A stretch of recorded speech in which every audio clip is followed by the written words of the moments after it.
Welcome friends, हमारे YouTube channel official nursing में friends बहुत ही महत्वपूर्ण क्वेश्चन है जो कि आने वाली सभी परीक्षाओं के लिए वेरी वेरी इंपॉर्टेंट है। तो फ्रेंड्स बिल्कुल वीडियो को स्किप ना करें और पूरा वीडियो लास्ट तक देखें।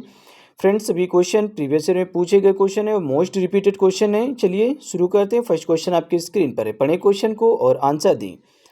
अ woman who has delivered once a fetus who reached the stage of viability is called.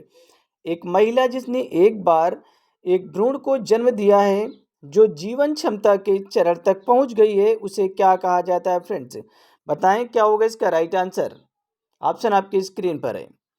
A woman who has delivered once a fetus who reached the stage of viability is called. Guess करें friends क्या होगा इसका right answer बताएं। तो देखिए यहाँ पे option friends D right होगा, प्रीमी पारा। ठीक है, ऑप्शन डी आपका राइट है, प्रीमी पारा। चलिए यहाँ पे फ्रेंड्स एक्सप्लेन देख लेते हैं कि प्रीमी पारा किसे कहा जाता है। ठीक है, प्रीमी पारा वह महिला जो पहली बार बच्चे को जन्म देती है। ठीक है, उस महिला को प्रीमी पारा कहा जाता है जिसने पहली बार बच्चे को जन्म दिया हो, उसे प्रीमी पारा कहा जाता है। ग्रेविडा, ठीक है, ग्रेविडा किसे कहा जाता है इसके बारे में भी देख लें फ्रेंड्स कि महिला के प्रेग्नेंट होने की संख्या, नंबर ऑफ प्रेगनेंसी, इसकी इसी को फ्रेंड्स ग्रेविडा कहा जाता है। नंबर ऑफ प्रेगनेंसी को ग्रेविडा कहा जाता है। पैरिटी फ्रेंड्स, ठीक है, पैरिटी किसे कहा जाता है तो महिला के द्वारा जन्म दिए गए बच्चों की संख्या को पैरिटी कहा जाता है। महिला के द्वारा जन्म दिए गए बच्चों की जो संख्या होती है फ्रेंड्स, उसी को पैरिटी कहा जाता है। और नल्लीपारा का मतलब होता है वह महिला जिसने कभी भी बच्चे को जन्म ना दिया, उसे नल्लीपारा कहा जाता है। तो चलिए फ्रेंड्स अब नेक्स्ट क्वेश्चन देखते हैं। क्वेश्चन नंबर 2 है, पढ़ें क्वेश्चन नंबर 2 को और आंसर दें। बताएं क्या होगा इसका राइट आंसर, गेस करें। क्वेश्चन नंबर 2 को पढ़ें। Medication appropriate to treat an acute anginal attack is. बताएं फ्रेंड्स क्या होगा इसका right answer. Medication appropriate to treat an acute anginal attack is. एक तीव्र एंजाइनल अटैक उपचार के लिए उपयुक्त दवा कौन सी है। बताएं फ्रेंड्स क्या होगा इसका राइट आंसर। सिंपल क्वेश्चन है फ्रेंड्स और सभी प्रीवियस ईयर में पूछे गए क्वेश्चन है फ्रेंड्स, मोस्ट रिपीटेड क्वेश्चन है। बताएं क्या होगा इसका राइट आंसर। एक तीव्र एंजाइनल अटैक उपचार के लिए उपयुक्त दवा यहाँ पे फ्रेंड्स नाइट्रोग्लिसरीन है। ऑप्शन डी आपका राइट होगा, नाइट्रोग्लिसरीन। चलिए यहाँ पे एक्सप्लेन देख लें कि एक तीव्र एंजाइनल अटैक के उपचार के लिए उपयुक्त दवा नाइट्रोग्लिसरीन है। एंजाइना अचानक दिल से संबंधित सीने में दर्द, एंजाइना अचानक दिल से संबंधित है जो कि सीने में दर्द होता है। ठीक है, एंजाइना पेक्टोरिस जो होता है फ्रेंड्स, इसी का मतलब होता है सीने में तेज दर्द। ठीक है, ऐसा इसलिए होता है क्योंकि हृदय की मांसपेशियों में रक्त का प्रवाह रुक जाता है। ठीक है, एंजाइना पेक्टोरिस का मतलब ही होता है फ्रेंड्स सीने में तेज दर्द, और ऐसा इसलिए होता है कि जो हृदय की मांसपेशियां होती हैं उनमें रक्त का जो प्रवाह होता है फ्रेंड्स, फ्लो होता है, वो रुक जाता है। इसलिए इस स्थिति में नाइट्रोग्लिसरीन दवा दी जाती है फ्रेंड्स। इस स्थिति में नाइट्रोग्लिसरीन दवा दी जाती है। ये दवा रक्त वाहिकाओं को चौड़ा करने में मदद करती है। जो नाइट्रोग्लिसरीन है फ्रेंड्स, ये जो दवा होती है ये रक्त जो वाहिकाएं होती हैं उन्हें चौड़ा करने में मदद करती है, जिससे हृदय की मांसपेशियों को अधिक रक्त मिले और रक्त का प्रवाह आसानी से हो सके। चलिए अगला क्वेश्चन है क्वेश्चन नंबर 3। पढ़ें क्वेश्चन नंबर 3 को और आंसर दें फ्रेंड्स। बताएं क्या होगा इसका right answer. The clinical sign of riboflavin deficiency is. Riboflavin की कमी का नैदानिक संकेत क्या है। बताएं क्या होगा इसका राइट आंसर फ्रेंड्स। राइबोफ्लोविन के कमी का नैदानिक संकेत बताएं। तो यहाँ पे ऑप्शन ए आपका राइट होगा, एंगुलर स्टोमाइटिस।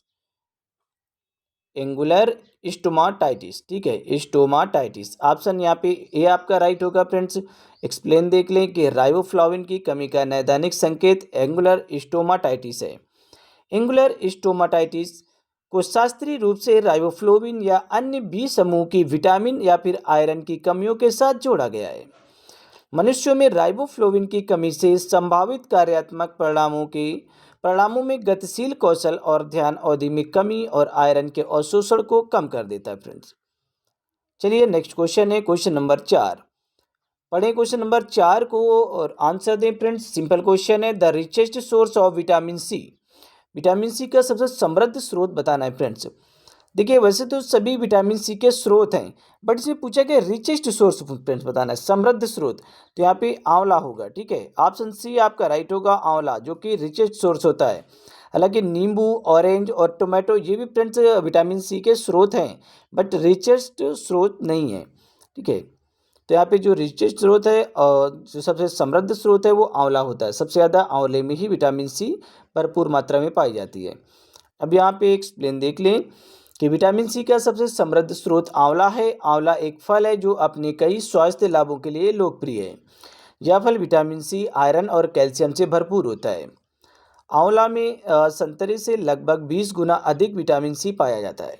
आंवले में संतरे से भी ज़्यादा लगभग 20 गुना अधिक विटामिन सी पाया जाता है। 100 ग्राम आंवला 600 मिलीग्राम विटामिन सी प्रदान करता है।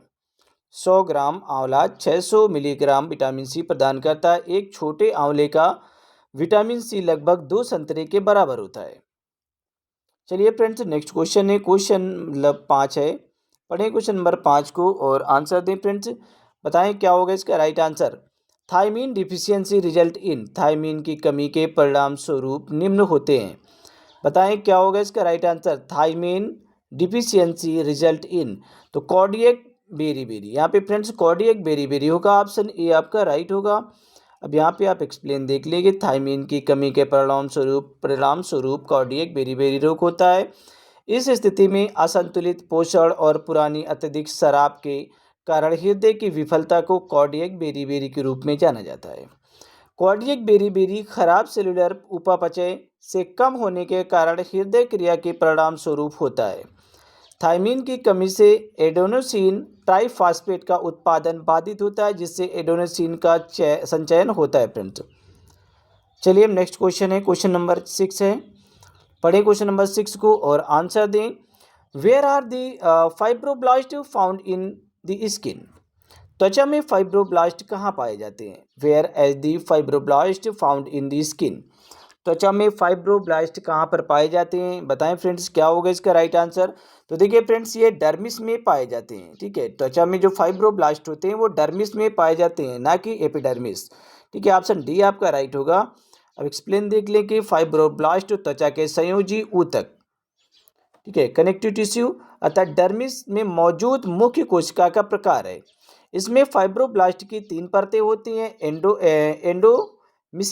एंडोमीसियम और ये आपका पेइमीसियम और एपीमीसियम होती हैं, जो कि कंकाल की मांसपेशियों को सहारा देती हैं। त्वचीय फाइब्रोब्लास्ट वे घाव भरने में यहाँ पे आवश्यक भूमिका निभाते हैं। त्वचीय फाइब्रोब्लास्ट वे घाव भरने में आवश्यक भूमिका निभाते हैं। कई फाइब्रोब्लास्ट त्वचा की परतों को सहारा देते हैं और बालों के उत्पादन में मदद भी करते हैं। चलिए अगला क्वेश्चन है, क्वेश्चन नंबर 7। पढ़ें क्वेश्चन नंबर 7 को और आंसर दें फ्रेंड्स।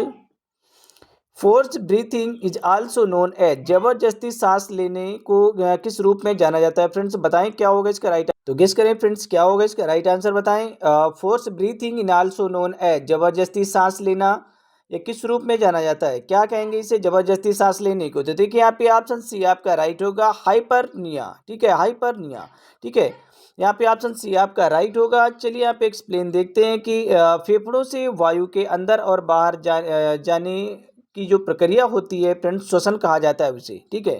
फेफड़ों से वायु के अंदर और बाहर जाने की जो प्रक्रिया होती है उसी को श्वसन कहा जाता है, या विभिन्न श्वसन अंगों के माध्यम से होता है। जब हम सांस लेते हैं तो हम वातावरण से ऑक्सीजन से भरपूर वायु अंदर लेते हैं, जिसके बदले में हम वातावरण में कार्बन डाइऑक्साइड छोड़ते होते हैं। और हाइपरनिया उस स्थिति को कहा जाता है जब हम गहरी सांस लेते हैं, अर्थात जब हमारे द्वारा सामान्य अवस्था में भिन्न बलपूर्वक सांस ली जाती है। चलिए नेक्स्ट क्वेश्चन है, क्वेश्चन नंबर यहाँ पे 8 है। पढ़ें क्वेश्चन नंबर 8 को। How many tracheal cartilages are there in human body, मानव शरीर में कितने श्वासनली या श्वास नली उपस्थित होती हैं।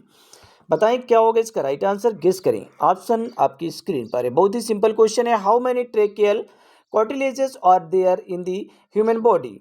तो यहाँ पे फ्रेंड्स ऑप्शन डी आपका राइट होगा, 16 से 20 बार, ठीक है, 16 से 20 बार। अब यहाँ पे एक्सप्लेन देख लें कि श्वास नली अर्थात ट्रेकिया हाइलिन उपास्थि के 16 से 20 छल्लों अर्थात रिंग्स की घिरी होती है, रिंग्स से घिरी होती है। ये पूर्णतः वृत्ताकार ना होकर अधूरे अर्थात सी के आकार का होता है। चलिए अगला क्वेश्चन है क्वेश्चन नंबर 9। पढ़ें क्वेश्चन नंबर 9 को और आंसर दें। पढ़ें क्वेश्चन को। An 18-year-old boy came with an injury from falling off a cycle. A 18-year-old boy came with an injury from falling off a cycle. The doctor diagnosed muscles or tendon injury. What is actual medical term of this trauma? एक 18 साल का लड़का cycle से गिरने से चोट हो गई है। ठीक है, एक जो 18 साल का लड़का है वो साइकिल से गिरा है और फ्रेंड्स उसे चोट लग गई है। चिकित्सक पेशी या फिर टेंडन चोट का निदान किया है। जो चिकित्सक ने पेशी या फिर टेंडन के चोट का निदान किया है, इस चोट की वास्तविक चिकित्सकीय परिभाषा क्या होगी? बताएं फ्रेंड्स, क्या है इसका राइट आंसर? एक 18 साल का लड़का जो कि साइकिल से गिरने से उसे चोट लग गई है फ्रेंड्स, तो अस्पताल में आया है। ठीक है, और चिकित्सक ने उसे पेशी या फिर टेंडन चोट के निदान किया है। और इस चोट की जो वास्तविक चिकित्सकीय परिभाषा होगी उसे क्या कहेंगे? तो फ्रेंड्स देखिए, इसे स्ट्रेन कहेंगे। ठीक है, ऑप्शन ए आपका राइट होगा, स्ट्रेन। ठीक है, खिंचाव।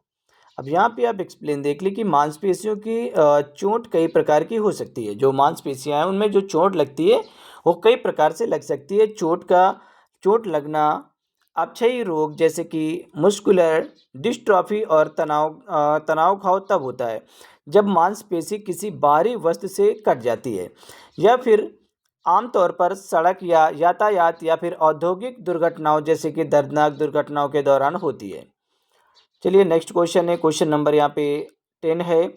पढ़ें क्वेश्चन नंबर 10 को और आंसर दें। Which is the commonest cause of amnestic syndrome? Amnestic syndrome का सबसे सामान्य कारण क्या है?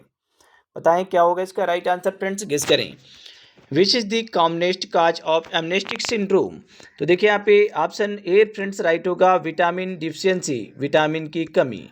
ठीक है, ऑप्शन ए आपका राइट होगा। अब यहाँ पे आप एक्सप्लेन देख लें कि एमनेस्टिक सिंड्रोम सबसे सामान्य कारण है जो कि विटामिन B1 थायमिन की कमी से होता है, जो ज़्यादातर या शराब के दुरुपयोग और आहार की कमी के कारण होता है। एमनेस्टिक एक प्रकार का विकास होता है जो सिर का आघात, हाइपोल्सिया, हर्पीस सिम्प्लेक्स, एंसेफलाइटिस, अल्जाइमर रोग क्या होता है इसे भी देख लें कि वह डिमेंशिया अर्थात मनोभ्रंश, अल्जाइमर जो डिसीज होती है, रोग है, वह डिमेंशिया या फिर मनोभ्रम का सबसे सामान्य कारण है जो मानसिक कार्य प्रणाली को बाधित करता है। यह पुरुषों की तुलना में महिलाओं में अधिक देखा जाता है। इसमें व्यक्ति की सोचने की जो क्षमता होती है वो कम हो जाती है। चलिए नेक्स्ट क्वेश्चन है 11 नंबर क्वेश्चन। पढ़े 11 नंबर क्वेश्चन को और आंसर दें। विच of the following is the early manifestation of polycystic kidney disease? निम्नलिखित में से कौन सा बहुपुटी वृक्क रोग को शीघ्र आविर्भाव होता है? बताएं फ्रेंड्स क्या होगा इसका राइट आंसर, गेस करें। Which of the following is the early manifestation of polycystic kidney disease? तो यहाँ पे ऑप्शन डी आपका राइट होगा, हेमेचूरिया, मूत्र रक्तता, मूत्र में रक्त की उपस्थिति। ऑप्शन डी यहाँ पे आपका राइट होगा। अब यहाँ पे एक्सप्लेन देख ले कि पॉलीसिस्टिक किडनी रोग अर्थात PKD या फिर पी से की डी, जिसे पॉलीसिस्टिक किडनी सिंड्रोम भी कहा जाता है, यह एक आनुवंशिक डिसऑर्डर है। इसमें गुर्दे की नलिकाएं संरचनात्मक रूप से असामान्य हो जाती हैं, जिसके परिणाम स्वरूप गुर्दे के भीतर कई सिस्ट का विकास होता है। ये सिस्ट गर्भाशय में शिशुअवस्था में बचपन में विकसित होना शुरू हो जाते हैं तथा यह असामान्य नलिकाओं को दाब देते हैं फ्रेंड्स, दबाव डालते हैं, दबाव बनाते हैं। चलिए अगला क्वेश्चन है 12 नंबर। पढ़ें 12 नंबर क्वेश्चन को और आंसर दें फ्रेंड्स। 12 नंबर क्वेश्चन को पहले पढ़ लें अच्छे से, फिर आंसर दें। क्या होगा इसका राइट आंसर? पढ़ें क्वेश्चन को और आंसर दें फ्रेंड्स, गेस करें। Which of the following first aid measures need to be followed for third degree burns? Third degree burn के लिए निम्नलिखित में से किस प्राथमिक उपचार का उपाय करना या पालन करना आवश्यक होता है? बताएं फ्रेंड्स क्या होगा इसका right answer. Which of the following first aid measures need to be followed for third degree burns? तो बताएं यहाँ पे क्या होगा इसका राइट आंसर फ्रेंड्स, गेस करें। देखिए यहाँ पे ऑप्शन ए फ्रेंड्स राइट होगा, elevating the burned area above the patient heart level. रोगी के जले हुए भाग को उसके हाथ स्तर से ऊपर को उठाना चाहिए। ऑप्शन ए आपका राइट है। अब यहाँ पे आप एक्सप्लेन देख लें कि third degree burn, third degree burn क्या है। यहाँ पे थर्ड डिग्री बर्न के लिए प्राथमिक उपचार रोगी के जले हुए भाग को उसके हृदय स्तर से ऊपर उठाना। बर्न के प्रकार, type of burn, first degree burn. First degree burn क्या होता है फ्रेंड्स, पहले इसे देख लें। फर्स्ट डिग्री बर्न को सुपरफिशियल बर्न के रूप में भी जाना जाता है। ठीक है, जो फर्स्ट डिग्री बर्न होती है इसे सुपरफिशियल बर्न के रूप में भी जाना जाता है, या त्वचा की बाहरी परत अर्थात एपिडर्मिस को नुकसान पहुंचाता है फ्रेंड्स। अब यहाँ पे सेकेंडरी बर्न देख लें friends, second degree burn. Second degree burn क्या होता है कि सेकेंड डिग्री बर्न में बाहरी परत अर्थात एपिडर्मिस और अंदरूनी परत डर्मिस दोनों प्रभावित होती हैं। एपिडर्मिस और डर्मिस दोनों प्रभावित होती हैं सेकेंड डिग्री बर्न में फ्रेंड्स। चलिए अब यहाँ पे 13 नंबर क्वेश्चन देख ले फ्रेंड्स, उसके बाद आंसर दें। क्वेश्चन नंबर 13 को पढ़ लें पहले। In what type of burning the outer skin and the whole body skin is destroyed. किस प्रकार के जलने से बाह्य त्वचा और संपूर्ण त्वचा नष्ट हो जाती है। बताएं फ्रेंड्स क्या होगा इसका राइट आंसर, गेस करें। अच्छे से पढ़ लें पहले, उसके बाद आंसर दें। In what type of burning the outer skin and the whole body skin is destroyed. तो देखिए फ्रेंड्स यहाँ पे बहुत ही यहाँ पे बहुत ही आसान क्वेश्चन है। ठीक है, बहुत ही आसान क्वेश्चन है, इजी है, आप तुरंत आंसर दे सकते हैं अगर किसी ने भी पढ़ा होगा फ्रेंड्स। बहुत ही सिंपल है, बताएं क्या होगा इसका राइट आंसर। तो देखिए फ्रेंड्स ये थर्ड डिग्री बर्न होगा। ठीक है, थर्ड डिग्री बर्न होगा, ऑप्शन सी आपका राइट है। अब यहाँ पे एक्सप्लेन देख लें। थर्ड डिग्री के जलने में एपिडर्मिस और डर्मिस को नष्ट कर देती है। तो थर्ड डिग्री कोई जल जाता है तो फ्रेंड्स ये एपिडर्मिस और डर्मिस को नष्ट कर देती है। यह त्वचा के सबसे भीतरी परत चमड़े के नीचे के ऊतकों को नष्ट कर देती है फ्रेंड्स। तो फ्रेंड्स ये हमारा लास्ट क्वेश्चन था। कोई भी क्वेश्चन ना समझ में आओ फ्रेंड्स, अगर कोई भी क्वेरी हो या कुछ भी आप पूछना चाहते हैं तो आप कमेंट बॉक्स में फ्रेंड्स पूछ सकते हैं। चलिए फ्रेंड्स मिलते हैं नेक्स्ट वीडियो में, तब तक के लिए बाय बाय, टेक केयर।